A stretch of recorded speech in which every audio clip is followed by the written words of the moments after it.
चलिए फिर अब नेक्स्ट प्रॉब्लम लिखते हैं। आई होप आपने ये सॉल्व कर लिया होगा। तो ये डेल्टा वी का वैल्यू जस्ट इस एक्सप्रेशन को फाइंड करना, आपका आंसर आएगा, राइट। चलिए फिर नेक्स्ट प्रॉब्लम लिखते हैं। तो नेक्स्ट प्रॉब्लम नोट करिए कि a ball having mass 100 gram, a ball having mass 100 gram is moving with velocity, चलिए मान लेते हैं 100 मीटर पर second. a ball having mass 100 gram is moving with velocity 100 metre पर second. a ball having mass 100 gram is moving with velocity 100 metre पर second. आगे note करिए कि if velocity can be measured within accuracy of 2%,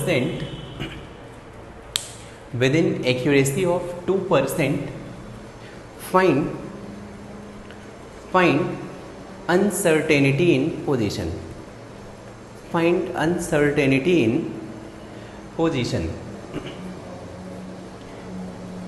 तो चलिए आप खुद से पहले ट्राई करें, और आप चाहें तो 2 मिनट्स के लिए वीडियो पॉज कर ले, ट्राई करें, फिर मैं आपको सॉल्व करके बता रहा हूँ, राइट। आप चाहें तो वीडियो पॉज कर लें अभी, राइट।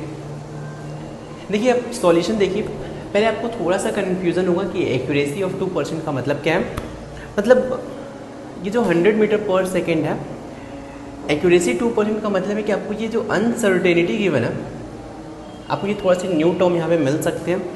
फिर लेकिन आप अगर प्रॉब्लम ऐसे प्रैक्टिस करेंगे तो फिर आप यूज्ड टू हो जाएंगे। यहाँ पे एक्यूरेसी 2% का मतलब है कि अनसर्टेनिटी इन वेलोसिटी इज 100 का 2%, तो 100 इंटू 2/100 कितना हो जाएगा, 2 मीटर पर सेकेंड। मीन्स आपको वेलोसिटी में अनसर्टेनिटी गिवन है 2 मीटर पर सेकेंड, और आपको डेल्टा एक्स फाइंड करना है। आपको पता है फॉर्मूला कि delta x equals to h/4πm into delta v होता है। चलिए अपन सारी कैलकुलेशन ऐसा यूनिट में करेंगे।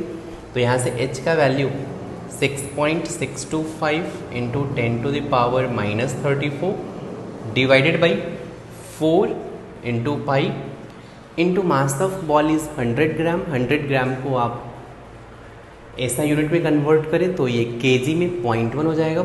तो 0.1 इंटू डेल्टा वी इज 2। अगर आप ये वैल्यू फाइंड करेंगे तो यहाँ से आपको अनसर्टेनिटी इन पोजीशन मिलेगा। लेकिन फिर भी आप देख सकते हैं कि ये जो अनसर्टेनिटी इन पोजीशन आएगा, ये अप्रॉक्सीमेटली 10⁻³ या कुछ ऐसे रेंज का मिलेगा। 10⁻³ मीटर का मतलब आपको फील होना चाहिए ये ऑलमोस्ट एक पॉइंट है, मतलब ये टेंडिंग टू 0 है। तो आप देख रहे हैं कि इस केस में बॉल मीन्स ये डेली लाइफ पार्टिकल है, लार्ज साइज पार्टिकल है। तो यहाँ पे अनसर्टेनिटी इन पोजीशन ऑलमोस्ट 0 आ रहा है। मीन्स यहाँ पे आप पोजीशन मेजर कर सकते हैं। लेकिन यहीं पे अगर इलेक्ट्रॉन होता या प्रोटॉन होता तो अनसर्टेनिटी का वैल्यू आपको कुछ आइडिया मिलता, कोई वैल्यू लेट्स से 1 एंगस्ट्रम या फिर 10 एंगस्ट्रम या कुछ ऐसे ही बहुत ज़्यादा डेल्टा एक्स का वैल्यू मिलता। इसीलिए अपन डेली लाइफ पार्टिकल में हाइजेनबर्ग अनसर्टेनिटी प्रिंसिपल को नेग्लेक्ट करते हैं। अपन बात करते हैं कि आप किसी भी पार्टिकल का एग्जैक्ट पोजीशन और एग्जैक्ट वेलोसिटी फाइंड कर सकते हो। लेट्स से अगर कोई कार यहाँ से मूव कर रहा है, राइट, तो आप इस कार का वेलोसिटी भी बता सकते हो और इस कार का पोजीशन भी बता सकते हो आप। क्लियर है? तो ये इसीलिए अपन डेली लाइफ पार्टिकल में हाइजेनबर्ग अनसर्टेनिटी प्रिंसिपल का यूज़ नहीं करते हैं। क्लियर है? चलिए यहाँ पे आपको एक टाइप का और प्रॉब्लम मिल सकता है। बस यहाँ पे हाइजेनबर्ग अनसर्टेनिटी प्रिंसिपल में फॉर्मूला सिर्फ यही है, यही यूज़ करना है आपको।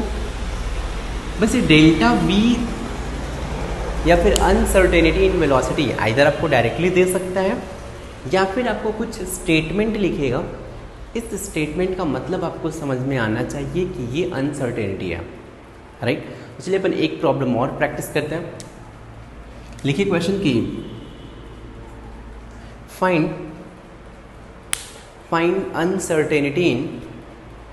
Uncertainty in position of electron, find uncertainty in position of electron if आपको ऐसे डेटा दिया। First problem, velocity is 10 to the power 6 plus minus 100 meter per second, and B option, velocity is 10 to the power 6 plus minus let's say 1% ले लेता हूँ मैं। 1% वैसे बहुत ज़्यादा हो जाएगा, चलो फिर भी अपन को सिर्फ न्यूमेरिकल सॉल्व करना। 10 to the power 6 plus minus 1%, ये डेटा दिया हुआ है। अभी फिर से आपने फिजिक्स में एरर पढ़ा होगा, तो एरर में आपने ऐसे कुछ तो डेटा पढ़ा होगा कि x velocity v plus minus delta भी लिखते हैं, फिर भी अपने को मतलब नहीं है वहाँ से। अनसर्टेनिटी का मतलब समझने का ट्राई करें आप। अगर मैं बोलूँ पहले सिंपल टर्म में कि वेलोसिटी 100 प्लस माइनस 1 मीटर पर सेकेंड है, तो मतलब समझें कि जो वेलोसिटी का वैल्यू है 100 माइनस 1 मीन्स 99 से लेके 100 प्लस 1 101 मीटर पर सेकेंड के बीच में है। मतलब इतना कंफर्म हो कि 99 से 101 के बीच में है। ये जो 2 यूनिट है 2 मीटर पर सेकेंड है, सिर्फ इस रेंज में आप अनसर्टेन हो। इस 2 मीटर रेंज में वेलोसिटी कुछ भी हो सकता है, मीन्स 99 भी हो सकता है, 99.1 भी हो सकता है, 99.5 भी हो सकता है, 100 भी हो सकता है, 100.5 भी हो सकता है, 101 भी हो सकता है।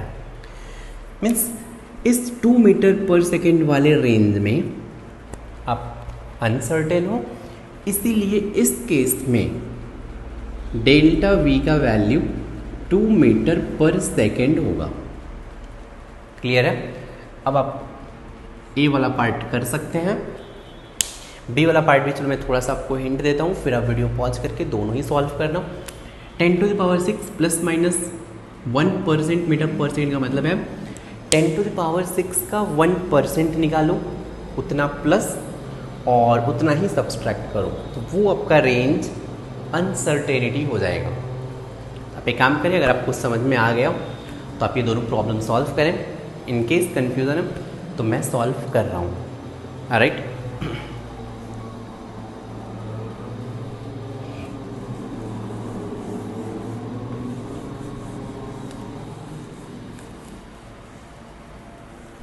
एटलीस्ट आप ए तो ट्राई कर सकते हो यार, ए तो आप सबका आंसर आएगा। ट्राई करें जल्दी से ए।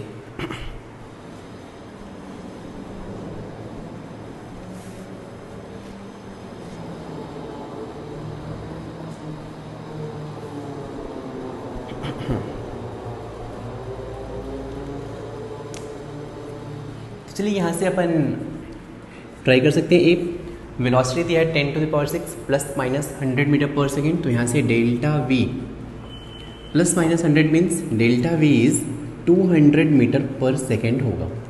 क्लियर है? ये अनसर्टेनिटी इन वेलोसिटी है, तो अपन uncertainty in position will be h by 4 pi m into delta x.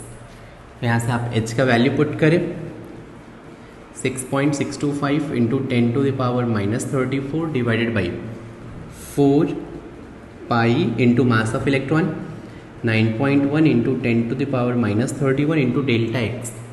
Sorry, मुझे डेल्टा एक्स फाइंड करना था, तो यहाँ पे डेल्टा वी लेना पड़ेगा, तो डेल्टा वी इज 200। सॉल्व करेंगे तो ये मीटर में कुछ वैल्यू मिलेगा। क्लियर है? लेकिन बी ऑप्शन में ये 1% का मतलब है 10 to the power 6 का 1%, तो कितना हो जाएगा? तो 10 to the power 6 का 1%, तो delta v will B 10 to the power 6 into 1/100 means 10 to the power 4 है, राइट। मीन्स इस लाइन का मतलब है, पहले आप इस लाइन का मतलब समझोगे। 10 to the power 6 का 1% मतलब वेलोसिटी गिवन है आपको 10⁻⁶ प्लस माइनस 10⁻⁴ मतलब 10⁻⁶ है प्लस 10⁻⁴ माइनस 10⁻⁴। तो यहाँ से एक्चुअली डेल्टा वी क्या होगा, 10⁻⁴ नहीं होगा। ये तो आपको ये 1% गिवन है 10⁻⁶ का, प्लस में भी है और माइनस में भी है। तो आपको क्या करना पड़ेगा, 2 × 10⁻⁴ लेना पड़ेगा। तो ये आपको डेल्टा वी मिल गया। एक बार अगर डेल्टा वी मिल गया फिर से आपको डेल्टा एक्स मिल सकता है। डेल्टा एक्स के लिए फिर से delta x equal to h/4πm delta v use करें। h का value 6.625 × 10⁻⁻34 divided by 4 pi into electron का mass 9.1 × 10⁻⁻31 into delta v is 2 × 10⁻⁴, 2 × 10⁻⁴। Solve करेंगे यहाँ से, तो यहाँ से आपको डेल्टा एक्स का वैल्यू मिलेगा। राइट, नोट कर लें आप।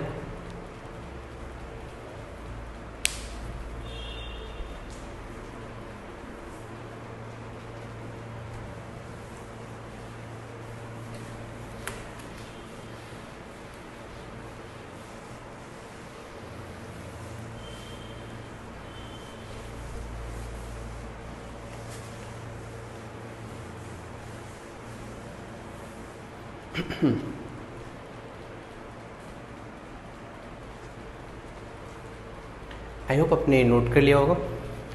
चलिए फिर एक क्वेश्चन और करते हैं इसी पे, जस्ट थ्योरेटिकल क्वेश्चन है। लिखिए कि यूजिंग हाइजेनबर्ग अनसर्टेनिटी प्रिंसिपल, लिखिए आप, using Heisenberg uncertainty principle, using Heisenberg uncertainty principle, prove that using Heisenberg uncertainty principle prove that electron cannot be present within nucleus. Electron cannot be present within nucleus. मतलब मैं बोल रहा हूँ कि nucleus के अंदर इलेक्ट्रॉन प्रेजेंट नहीं रह सकता। ये न्यूक्लियस है तो न्यूक्लियस के अंदर इलेक्ट्रॉन नहीं रह सकता है, न्यूक्लियस के बाहर ही रहेगा। क्लियर है? देखो फिर से इसका प्रूफ अगर अपन सोचें तो मैंने आपको इसमें रदरफोर्ड मॉडल में बताया था कि रेडियस ऑफ न्यूक्लियस, इसका रेंज कितना होता है। मैंने आपको बताया कि रेडियस ऑफ न्यूक्लियस ये अप्रॉक्सीमेटली 10⁻⁻15 मीटर के रेंज का होता है। कुछ अप्रॉक्सीमेटली इतना ही होता है, आपको याद है। रेडियस ऑफ एटम 10⁻⁻10 मीटर के रेंज का होता है और रेडियस ऑफ न्यूक्लियस 10⁻⁻15 मीटर के रेंज का होता है। अगर रेडियस ऑफ न्यूक्लियस 10⁻⁻15 है तो डायमीटर कितना हो जाएगा, तो आप यहाँ से बोल सकते हैं कि diameter of nucleus will be 2 × approximately 10⁻⁻15, right. अब सोचो अगर इलेक्ट्रॉन, मान लेता हूँ मैं कि इलेक्ट्रॉन न्यूक्लियस के अंदर है, लेट्स से, ध्यान से सुनना मेरी बात। अगर इलेक्ट्रॉन न्यूक्लियस के अंदर है कहीं भी, राइट, अगर न्यूक्लियस के अंदर है तब तो आप ये तो बता सकते हो यार कि न्यूक्लियस का डायमीटर होता है 2 × 10⁻⁻15 मीटर। तो 2 × 10⁻⁻15 मीटर के अंदर ही कहीं पे तो इलेक्ट्रॉन होगा। मेरी बात सुनना, अब अनसर्टेनिटी इन पोजीशन का मतलब समझे। अगर लेट्स से ये वैल्यू 8 है, ये 10 है, अगर ये x में ले लूँ, यहाँ पे लेट्स से 0 है, 0 8 10, अगर पार्टिकल 8 से लेकर 10 के बीच में कहीं भी प्रेजेंट है तो अनसर्टेनिटी इन पोजीशन इज, मैं बोलूँगा 2 है। क्लियर है? 8 से 10 के बीच में कहीं भी पार्टिकल है। अब 2 मीटर में अनसर्टेन हो, पार्टिकल कहीं भी हो सकता है। वैसे मैं बोल रहा हूँ कि इलेक्ट्रॉन न्यूक्लियस में कहीं भी हो सकता है, तो न्यूक्लियस का डायमीटर 2 × 10⁻⁻15 होता है। तो आप बोल सकते हो कि uncertainty in position of electron is 2 × 10⁻⁻15। Means मैं बोल सकता हूँ कि delta x should be 2 into 10⁻⁻15 metre होना चाहिए। क्लियर है? तो वेलोसिटी में अनसर्टेनिटी कितना हो सकता है? अगर मैंने मान लिया कि इलेक्ट्रॉन न्यूक्लियस में प्रेजेंट है, चलो ये तब होगा जब मैं लिख देता हूँ कि लेट इलेक्ट्रॉन इज, चलो यहाँ पे मैं लिख देता हूँ कि let electron is present in the nucleus. अगर इलेक्ट्रॉन न्यूक्लियस के अंदर प्रेजेंट है तो आप क्लियरली बोल सकते हो कि delta x will be 2 into 10⁻⁻15 metre. Clear है? तो अब डेल्टा वी फाइंड कर सकते हैं। तो यहाँ से delta v will be equal to h by 4πm into delta x. h का value 6.625 into 10⁻34 divided by 4 into pi into mass of electron is 9.1 into 10⁻31। Delta x is 2 into 10⁻15 का order. मुझे फिर से ये रफ कैलकुलेशन करना है, मुझे exact need नहीं है। अगर आप देखेंगे 10⁻31 और 10⁻15 कितना हो जाएगा, और ये 10⁻34, ये ज़रा कैलकुलेट करें आप। ये अगर ऊपर जाएगा तो ये 10⁻46 है, ऊपर गया तो 46 माइनस 34 कितना होगा, 10⁻46 माइनस 34 10⁻12 का ऑर्डर होगा। क्लियर है? और ये 6 4 ये इसको चलो मैं मान लेता हूँ जस्ट ऐसे ही सिंपल रखने के लिए, इसको मैं 3 मान लेता हूँ। लेट्स से 3.14 पाई इंटू 2 6 के आसपास है, 6 के आसपास ये कैंसिल हो गया। 4 इंटू 9.1 तो इसको 10 मान लेते हैं। अप्रॉक्सीमेटली ये 10⁻12 था तो 10⁻11 बाई 4 अप्रॉक्सीमेटली मैं मान सकता हूँ 2 इंटू 10⁻, या 2.5 इंटू 10⁻10 मीटर पर सेकेंड। फिर से मुझे एग्जैक्ट कैलकुलेशन की नीड नहीं है, बस मुझे चाहिए था कि वेलोसिटी का रेंज क्या आ रहा है। आप देख रहे हैं कि डेल्टा वी इज़ 10⁻10 मीटर पर सेकेंड है।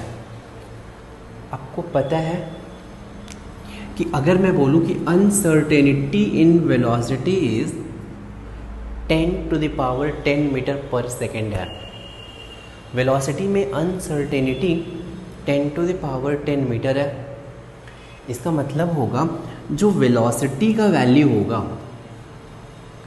जो वेलोसिटी का वैल्यू होगा ये ग्रेटर दैन 3 इंटू 10⁸ मीटर पर सेकेंड होगा। क्लियर है? और आपको पता है 3 इंटू 10⁸ मीटर पर सेकेंड किसका स्पीड होता है? लाइट का। मतलब velocity of electron is more than velocity of light, जो कि पॉसिबल नहीं है। आपको शायद ये पता होगा थियरी कि किसी भी पार्टिकल का वेलोसिटी लाइट के वेलोसिटी से ज़्यादा नहीं हो सकता है। क्लियर है क्या? तो इस केस में डेल्टा वी भी greater than velocity of light आ रहा है, which is not possible, which is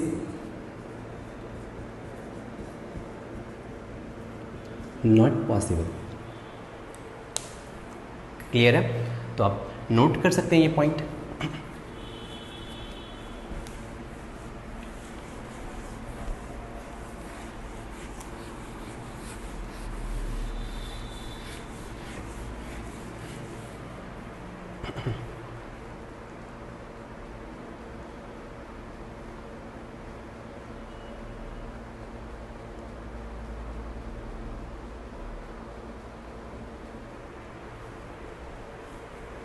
जल्दी से नोट करें।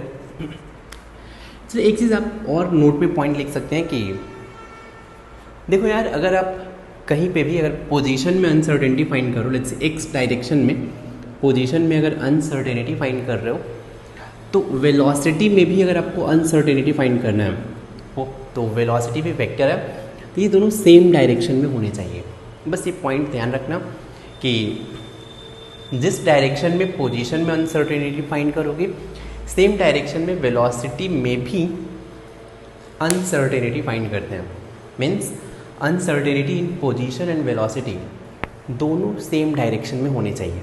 तो जस्ट आप एक नोट में पॉइंट लिख लो कि uncertainty in position and velocity uncertainty in position and velocity should be measured in same direction, should be measured in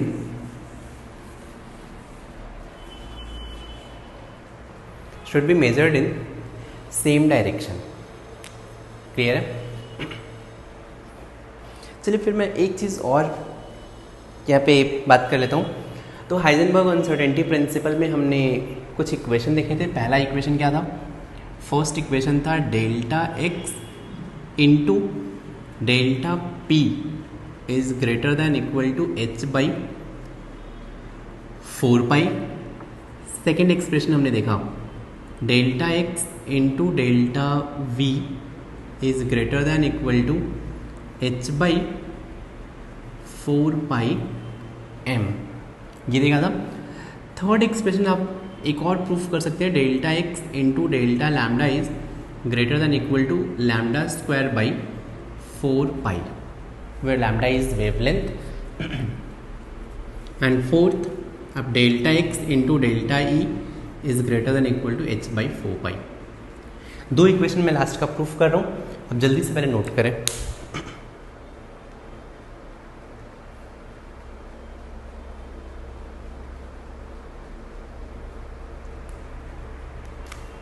ये एच वी बाई 4 पाई है, एच वी।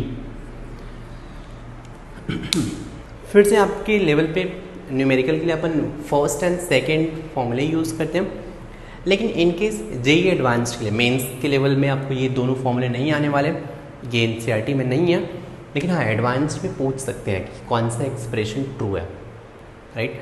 तो सिर्फ आप थर्ड एंड फोर्थ फॉर्मूले भी लर्न कर सकते हैं। आपको पता है delta x uncertainty in position है, delta p is uncertainty in momentum है, delta x uncertainty in position, delta v is uncertainty in velocity, delta lambda is uncertainty in wavelength, lambda wavelength होता है, और delta is uncertainty in kinetic energy and v is velocity. तो मैं यहाँ पे सारे term लिख देता हूँ कि delta lambda is uncertainty in wavelength and delta E means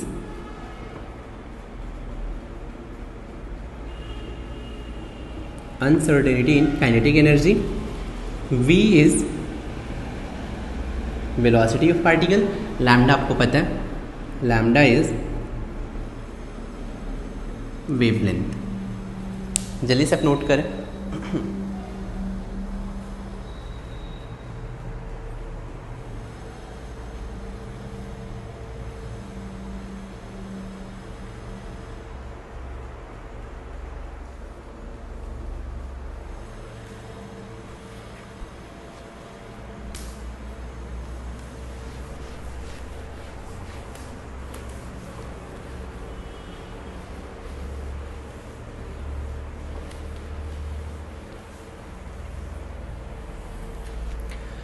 चलिए फिर मैं just third and fourth expression का मैं आपको प्रूफ बता देता हूँ।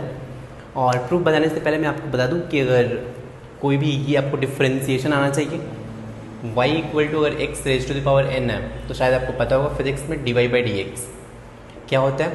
ये जो पावर है n, इसको अपन सामने लाएंगे, n x raise to the power n minus 1, पता है ये। अगर वैसे मैं बात करूँ कि y equal to x cube, तो क्या हो जाएगा, d y by d x is x cube है तो आपको 3 बाहर लाना होगा, 3x स्क्वायर हो जाएगा। क्लियर है? अगर ऐसे मैं बोलूँ कि y इक्वल टू 1/x है, तो फिर आप कैसे डिफ्रेंशिएट करेंगे? तो यहाँ पे आपको क्या करना पड़ेगा, d y by d x equal to, मैं इसको बोल सकता हूँ यार कि ये x raise to the power minus 1 है। क्लियर है? सेम फॉर्मूला यूज़ करें, n के प्लेस पे आप -1 रख दें, तो -1 x raise to the power -1 -2 means यहाँ पे dy by d x will be equal to -1/x square. Clear है? और आपको शायद एक और फॉर्मूला पता होगा, मतलब ये हमने प्रैक्टिस किया अभी, आपने ये सब तो पढ़ा ही होगा यार, राइट। एक आपको और पता होगा कि अगर y equal to let's say k times x square, let's say k is constant, आप इसका डिफरेंशिएशन कर सकते हैं। तो यहाँ से dy by d x will be equal to 2 times के एक्स। कॉन्स्टेंट को हम एज इट इज़ रखते हैं। क्लियर है इतना? चलिए, अगर आपको ये डिफरेंशिएशन पता है, अब अपन आगे की बात कर लेते हैं। आपको डी ब्रॉगली इक्वेशन से पता है कि lambda equals to H by m v, या फिर मैं बोल सकता हूँ एच बाई पी। क्लियर है? P momentum, p equals to होता है m into v. Momentum equal to mass into velocity. एक काम करते हैं, इसको मैं लिख सकता हूँ कि P equals to H by lambda. I hope किसी को डाउट नहीं होना चाहिए, राइट। इसको डिफ्रेंशिएट कर देते हैं लैम्डा से, तो D P by D lambda क्या होगा? एच बाई लैम्डा का डिफ्रेंशिएशन लैम्डा के रेस्पेक्ट में, मतलब मान लो कि अगर आपको होता 1 बाई एक्स का डिफ्रेंशिएशन, आपको याद है 1 बाई एक्स का डिफ्रेंशिएशन होता है माइनस 1 बाई एक्स स्क्वायर, तो 1 बाई लैम्डा का differentiation minus 1 by lambda square. H constant है तो ये हो जाएगा minus H upon lambda square. Clear है? ये डिफ्रेंशिएशन आप थोड़ा देखना, अभी के लिए आपको लिए थोड़ा सा मे बी डिफ़िकल्ट हो सकता है आप, लेकिन फिर भी आपने फिजिक्स में प्रैक्टिस किया होगा यार। अगर फिजिक्स में प्रैक्टिस किया है तो फिर बहुत सिंपल है आपके लिए। मैं यहाँ पे क्या लिख सकता हूँ, आपको dx और डेल्टा x में दोनों में डिफरेंस समझना चाहिए। डेल्टा x भी चेंज है और dx भी चेंज होता है, लेकिन dx मतलब स्मॉल चेंज है और delta x means relatively large change है। क्लियर है? तो मैं अगर चाहूँ तो यहाँ पे D P by D lambda की जगह पे मैं लिख सकता हूँ D P is change in momentum, लेकिन अगर ज़्यादा चेंज हो रहा है तो मैं लिख सकता हूँ delta p by delta lambda equals to, मुझे चेंज चाहिए और फिर से मुझे सिर्फ मैग्नीट्यूड से मतलब है। किससे? मैग्नीट्यूड से मतलब है, तो मैं इस नेगेटिव साइन को नेग्लेक्ट कर सकता हूँ, लिख सकता हूँ एच बाई लैम्डा स्क्वायर। फिर से तो मैंने यहाँ पे नेग्लेक्ट कर दिया, नेग्लेक्टिंग नेगेटिव साइन, क्योंकि मुझे सिर्फ और सिर्फ मैग्नीट्यूड से मतलब था, राइट। तो आप यहाँ पे लिख सकते हैं delta p equals to H by lambda square into delta lambda, ये लिख सकता हूँ। और इस एक्सप्रेशन को मैं पुट कर दूंगा इक्वेशन नंबर 1 में। तो देखिए, फ्रॉम इक्वेशन 1 डेल्टा पी के प्लेस पे आप ये वैल्यू पुट करें तो क्या मिलने वाला है? Delta x into h by lambda square into delta lambda equals to H by 4 pi. दिख रहा है क्या? तो h से h कैंसिल कर दें, तो यहाँ से delta x into delta lambda equals to lambda square upon 4 pi. यही है हमारा इक्वेशन नंबर 3। क्लियर है? तो फिर से ये एक्सप्रेशन आपको चांसेस है कि जेईई एडवांस्ड में ऐसे क्वेश्चन आ जाए कि इनमें से कौन सा एक्सप्रेशन करेक्ट है। इनमें से ये भी एक्सप्रेशन होगा, तो अगर आपको पूछे हाइजेनबर्ग अनसर्टेनिटी प्रिंसिपल में ये करेक्ट है, ये भी करेक्ट है, तो इक्वेशन नंबर 3 भी करेक्ट है, राइट। तो बस ये आपको ध्यान रखना है। फिर से ये मेंस में नहीं आने वाला, बोर्ड में भी नहीं आने वाला, सिर्फ एडवांस के लिए थोड़ा ध्यान रखें। क्लियर है? नोट कर ले, अपन अब इक्वेशन नंबर 4 डिराइव करने का ट्राई करते हैं। अब जल्दी से इधर का नोट कर लें।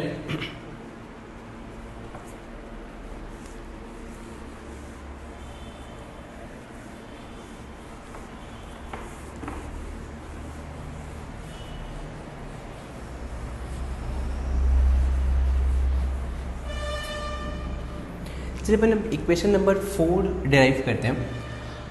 आपको पता है कि काइनेटिक एनर्जी इसको मैं ई से चलो रिप्रेजेंट कर रहा हूँ, इक्वल टू हाफ mv² होता है, E equals to half mv²।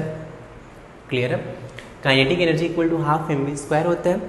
Kinetic energy को अगर मैं E से रिप्रेजेंट करूँ तो E equals to half mv² हो जाएगा। चलिए अगर मैं दोनों साइड वेलोसिटी से अगर डिफ्रेंशिएट कर दूँ तो dE/dV half m as it is रखो, v² का डिफ्रेंशिएशन 2v हो जाएगा, राइट? 2 से 2 कैंसिल, मीन्स मैं बोल सकता हूँ कि delta E upon delta V equals to m times v। Clear है? तो यहाँ से मुझे मिल जाएगा delta V equals to delta E upon mv। ये वैल्यू मैं इक्वेशन 2 में पुट करूँगा। इक्वेशन 2 मैंने जो भी लिखा था तो मैं लिख सकता हूँ यहाँ से कि from equation 2 delta x into delta V था, डेल्टा V के प्लेस पे delta E upon mv equals to h/4πm, m से m फिर से कैंसिल होगा, तो यहाँ से delta x into delta is, वैसे ये ग्रेटर देन इक्वल टू था, राइट? वहाँ भी आप चाहे तो कर सकते हैं, no problem. Greater than equal to रहेगा, तो delta x into delta is greater than और इक्वल टू, इस v को आप इस साइड ले जाएं तो hv/4π। यही था हमारा इक्वेशन नंबर 4। क्लियर है? तो फिर से आप ये बस डेरिवेशन या फिर आप फाइनल रिजल्ट भी याद रख सकते हैं, ठीक? और यहाँ पे टर्म क्या है वो याद होना चाहिए आपको। Delta x is uncertainty in velocity, delta E is uncertainty in kinetic energy, h Planck's constant, v is velocity by 4π है। नोट कर लें आप।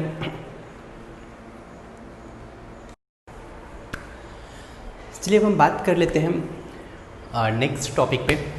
देखो यार, बोर्ड्स मॉडल हमने पढ़ा और बोर्ड्स मॉडल में एक ड्रॉबैक आ रहा था। ड्रॉबैक क्या था कि यार जैसे मान लो अब हमने देखा था हाइड्रोजन स्पेक्ट्रम 2 से 1 में अगर इलेक्ट्रॉन स्विच करेगा, जैसे 2 से इलेक्ट्रॉन 1 में आ रहा है तो यहाँ से स्पेक्ट्रम मिलेगा। क्लियर है? आपको यहाँ से फोटोन बाहर आएगा। लेकिन साइंटिस्ट भाई लोगों ने क्या देखा कि जब 2 से 1 में इलेक्ट्रॉन आ रहा है तो फिर यहाँ से सिर्फ 1 फोटोन नहीं आ रहा है, कुछ और भी फोटोन आ रहे थे। तो आइडियली हमने पढ़ा है अभी तक कि अगर 2 से 1 में जंप करेगा तो 1 फोटोन मिलना चाहिए। लेट्स से अगर 3 से 1 में जंप कर रहा है इलेक्ट्रॉन डायरेक्ट तो 1 फोटोन मिलना चाहिए। लेकिन हमें क्या है, अगर एक्सपेरिमेंट करोगे तो 3 से 1 में 1 फोटोन नहीं मिल रहा था, मोर देन 1 फोटोन मिल रहे थे और इनका वेवलेंथ नियरली इक्वल था। फिर से बोलो, नियरली इक्वल था। तो फिर साइंटिस्ट भाई लोगों ने सोचा कि ऐसा क्यों हो रहा है। तो इसके लिए एक साइंटिस्ट थे जिनका नेम है सोमरफील्ड, ठीक? इन्होंने बोला कि जस्ट बोर्ड मॉडल बोला ये करेक्ट है, इसी में थोड़ा सा अपना पार्ट एक्सटेंड किया। तो हम चलो टॉपिक देते हैं, हेडिंग देते हैं, सोमरफील्ड एक्सटेंशन ऑफ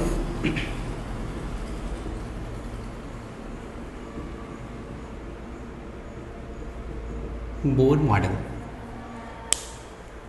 चलिए हेडिंग दीजिए आप, Sommerfeld extension of Bohr model. तो चलिए पहले सोमरफील्ड मॉडल से पहले मैं आपको बता दूं कि जैसे आपको पता है ये सर्कल है, वैसे ही इस पाथ को बोलते हैं, इस शेप को बोलते हैं एलिप्स। जैसे यहाँ पे ये रेडियस होता है या डायमीटर होता है तो इसको बोलते हैं मेजर एक्सिस और इस लाइन को बोलते हैं माइनर एक्सिस। आप इसके बारे में वैसे डिटेल में पढ़ोगे, बाद में मैथ्स में पढ़ने वाले हो, लेकिन एलिप्स में मैं बस आपको बता दूं कि 2 टाइप के एक्सिस होते हैं। एक होता है मेजर एक्सिस जिसका लेंथ मैक्सिमम होता है, एक होता है माइनर एक्सिस। इस लाइन के अलॉन्ग ये जो डिस्टेंस होता है इसको अपन माइनर एक्सिस बोलते हैं। क्लियर है? आप इमेजिन करो कि अगर यार मेजर एक्सिस और माइनर एक्सिस दोनों का ही लेंथ अगर मैं इक्वल कर दूं, दोनों का ही लेंथ अगर मैं इक्वल कर दूं तो फिर आपको क्या मिलेगा? सर्कल मिलेगा। क्लियर है क्या? ये पार्ट बस समझ में आया कि एलिप्स में इसको मेजर एक्सिस बोलते हैं, इसको माइनर एक्सिस बोलते हैं। जस्ट अभी के लिए थोड़ा सा ध्यान में रख लें। और अगर major axis and minor axis का अगर मैं लेंथ इक्वल कर दूंगा तो फिर हमें सर्कल मिलेगा। क्लियर है? तो सोमरफेल्ड ने क्या बोला कि इलेक्ट्रॉन न्यूक्लियस के अराउंड रिवॉल्व करता है, ये ट्रू है, लेकिन वो सर्कुलर पाथ में रिवॉल्व नहीं करता है, वो एलिप्टिकल पाथ में रिवॉल्व करता है। बात समझ में? फिर से मैं सोमरफेल्ड की बात बोल रहा हूँ। तो सोमरफेल्ड ने क्या बोला कि इलेक्ट्रॉन न्यूक्लियस के अराउंड रिवॉल्व करता है, लेकिन कौन से पाथ में? एलिप्टिकल पाथ में, राइट। सर्कुलर पाथ इसी का एक केस होगा। कौन सा केस? जब length of major axis will be equal to minor axis.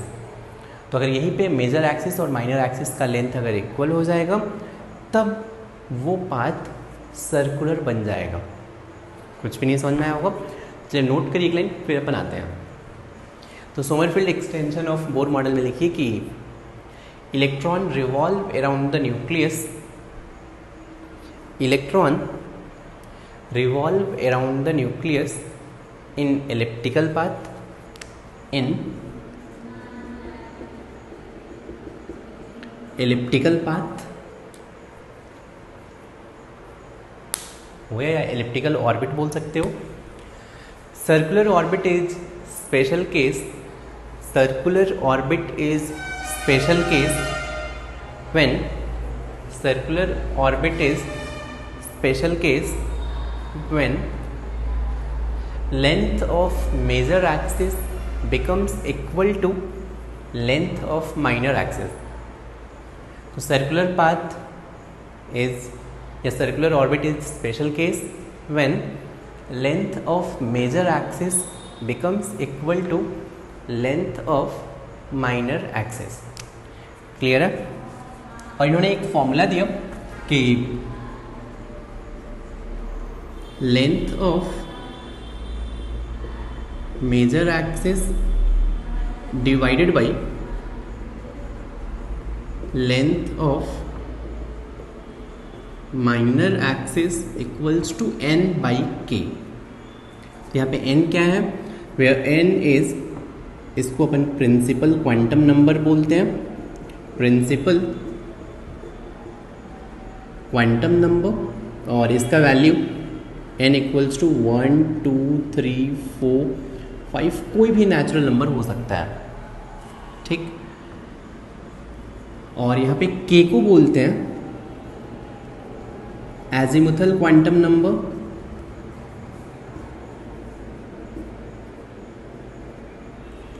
Right, and it's value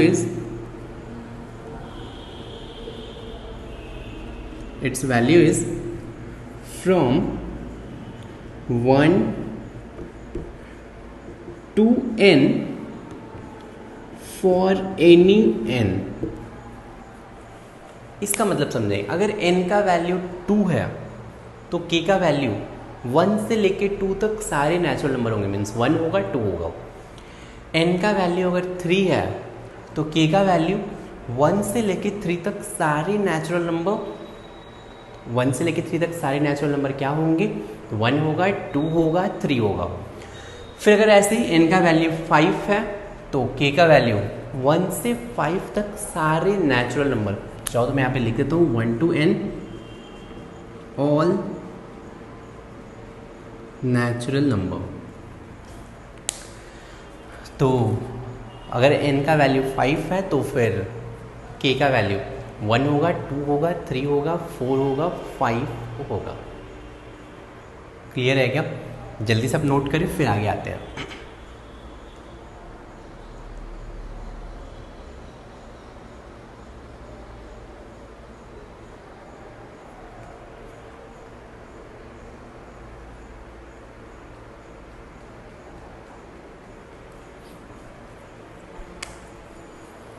चलिए अपन अब बात कर लेते हैं थोड़ा सा और इसमें।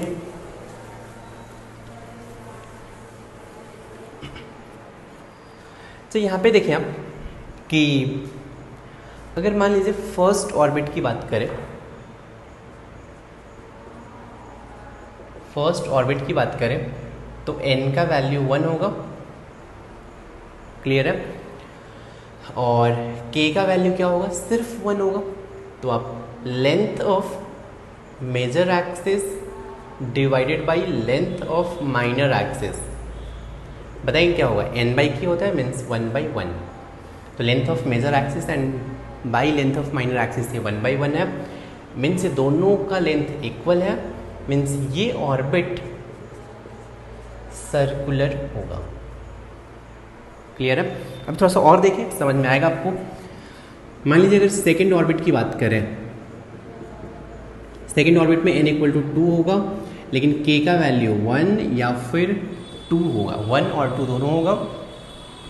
तो अगर अपन length of major axis by length of minor axis देखें तो n/k होता है, तो 1/1 या फिर 2/1 या फिर 2/2 होगा।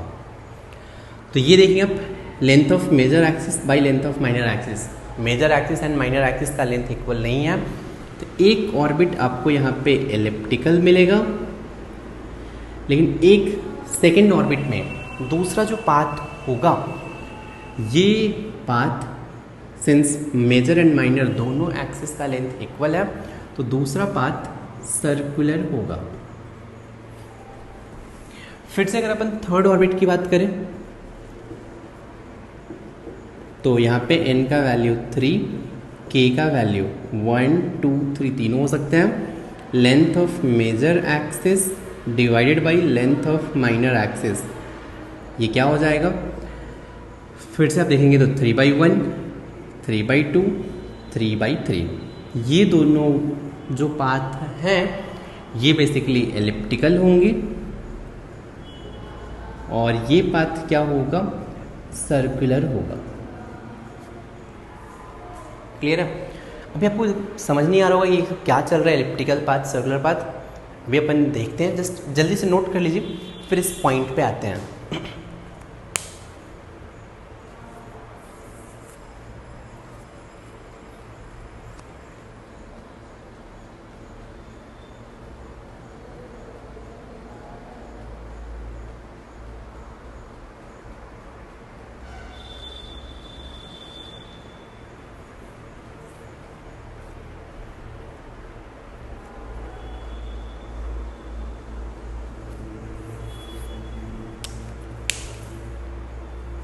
आई होप आपने नोट कर लिया होगा। अब देखिए फर्स्ट ऑर्बिट में सिर्फ एक ही पाथ है, ठीक, लेकिन सेकेंड ऑर्बिट में आपको यहाँ पे एक पाथ एलिप्टिकल है और एक पाथ सर्कुलर है। तो ये जो ऑर्बिट के अंदर आपको ये डिफरेंट पाथ मिल रहे हैं, इनको बोलते हैं सब ऑर्बिट। एक यहाँ पे न्यू कॉन्सेप्ट आया सब ऑर्बिट का। जैसे अभी थर्ड ऑर्बिट में आप देखेंगे, थर्ड ऑर्बिट में एक पाथ एलिप्टिकल है, दूसरा भी एलिप्टिकल है, तीसरा यहाँ पे सर्कुलर है। थर्ड ऑर्बिट में टोटल सब ऑर्बिट कितने होंगे, 3 होंगे। 3 सब ऑर्बिट में 1 ऑर्बिट सब ऑर्बिट सर्कुलर होगा, 2 सब ऑर्बिट एलिप्टिकल होगा। मीन्स ऑर्बिट के अंदर भी सब ऑर्बिट होते हैं अकॉर्डिंग टू सोमरफेल्ड, क्लियर है। ऐसे ही बता सकते हैं फोर्थ ऑर्बिट में 4 सब ऑर्बिट होंगे, 4 सब ऑर्बिट में 3 सब ऑर्बिट एलिप्टिकल होंगे, 1 सब ऑर्बिट सर्कुलर होगा, क्लियर है क्या। तो चलिए ये पॉइंट नोट कर लीजिए। नोट में फर्स्ट पॉइंट की देखिए कि द डिफरेंट पाथ, आप इनको पाथ बोल सकते हैं, the different path in orbits are called, the different path in orbit are called sub orbit, the different path in orbit are called suborbit. And second point, number of suborbit in any orbit, number of suborbit in any orbit is n. Second orbit में 2 सब orbit हैं, third orbit में 3 सब orbit हैं। The number of सब orbit in any orbit is n, out of which one is circular and remaining will be elliptical। One circular होगा, बाकी सारे एलिप्टिकल होंगे। out of which one is circular and remaining will be elliptical। Clear है? Next point लिख सकते हैं कि the energy of सब orbit is approximately equal. The energy of सब ऑर्बिट इज अप्रॉक्सीमेटली इक्वल। इसका मतलब ये देखो एग्जैक्टली इक्वल नहीं होता है, अप्रॉक्सीमेटली इक्वल होता है। मतलब अगर आप थोड़ा सा और समझने का ट्राई करें, फर्स्ट ऑर्बिट है, इसमें एक ही सब ऑर्बिट था। सेकेंड ऑर्बिट में 2 सब ऑर्बिट हैं, दोनों का एनर्जी ऑलमोस्ट इक्वल होगा, ऐसे होगा। थर्ड ऑर्बिट में 3 सब ऑर्बिट हैं और तीनों का एनर्जी लेवल डायग्राम ड्रॉ करो तो ऑलमोस्ट इक्वल होगा, n = 3 का। तो अगर आप 2 से 1 में इलेक्ट्रॉन जंप कर रहा था तो 2 से 1 इसमें भी जंप कर सकता है और 2 से 1 यहाँ से भी जंप कर सकता है। इसीलिए आपको यहाँ पे 2 रेडिएशन मिलेंगे। क्लियर है? 3 से 1 में जंप करना है, 3 से 1 ये भी, 3 से 1 ये भी, 3 से 1 ये भी, तीनों का एनर्जी ऑलमोस्ट इक्वल है, तो तीनों का वेवलेंथ ऑलमोस्ट इक्वल होगा। क्लियर है? लेकिन फिर भी इनमें थोड़ा सा डिफरेंस होगा, फाइन डिफरेंस होगा। तो ये सोमरफेल्ड मॉडल एक्सप्लेन कर पाता है कि हाइड्रोजन स्पेक्ट्रम में भी ये फाइन लाइंस कहाँ से आते हैं। फाइन लाइंस मीन्स आपको ये रहेगा, एक ही दिखेगा, लेकिन इसमें अंदर भी आपको थोड़ा सा वेवलेंथ में डिफरेंस नज़र आता है। तो ये वेवलेंथ में डिफरेंस नज़र क्यों आता है, ये आप सोमरफेल्ड मॉडल से एक्सप्लेन कर सकते हैं। क्लियर है? तो चलिए आज के लिए इतना ही। Thank you so much.